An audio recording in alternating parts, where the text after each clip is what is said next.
ಒಂದ್ ಸೆಕೆಂಡ್ ಕೇಳಿ ಸರ್, ಒಂದ್ ಸೆಕೆಂಡ್ ಕೇಳಿ. ಹೇಳಿ. ಅಲ್ಲಿ ಬೋರ್ಡ್ ಹಾಕಿದ್ರಾ? ಹೌದು. ಒಂದು ಕಮರ್ಷಿಯಲ್ ವೆಹಿಕಲ್ ಹೌದು. ವೈಟ್ ಮಾಡೋರು ಹುಚ್ಚ ಹಾಕೊಂಡು ಬರ್ತಾರೆ. 7 ನಿಮಿಷ ಫ್ರೀ ಕೊಟ್ಟಿದ್ದೀವಿ ಅವ್ರಿಗೆ.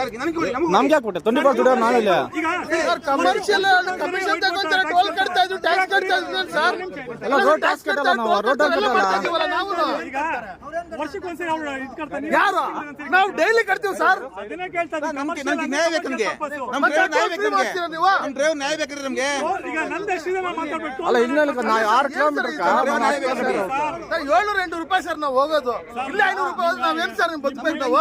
3 ಮಿನಿಟ್ಸ್ ಹಾಕಿಲ್ಲ ಅಂದ್ರೆ 1000 ರೂಪಾಯಿ ಫೈನ್ ಮಾಡಿ, ನಾವು ಕಡಕ್ ರೆಡಿ. ಈಗಲೇ ಕಟ್ಲ ತಗೊಳ್ಳಿ. ಅಲ್ಲ ಕರೆಕ್ಟ್. ಈಗ ನೀವು ಹೇಳೋದು ನಂಗೆ ಅರ್ಥ ಆಗುತ್ತೆ, ಬಟ್ ಹಾಗಿಲ್ಲ ಅದು. ಮಾಡ್ಬೇಕು ನೀವು ಪಬ್ಲಿಕ್ ಸರ್ ನೀವು ಏನು ಮನಸ್ಸು ಮಾಡ್ಬೋದು ಆಗುತ್ತೆ ಸರ್. ನೀವು ಓನ್ಲಿ ಕಮರ್ಷಿಯಲ್ ವೆಹಿಕಲ್ಸ್ ಅಂತ ಇಟ್ಟಿದ್ದೀರಿ. ಸರ್ ವೈಟ್ ಬೋರ್ಡ್ ಈಗ ನಾವ್ಯಾರಿ ನಾವು ಅದೇ 7 ನಿಮಿಷ ಟೈಮು. ನಾವ್ಯಾರು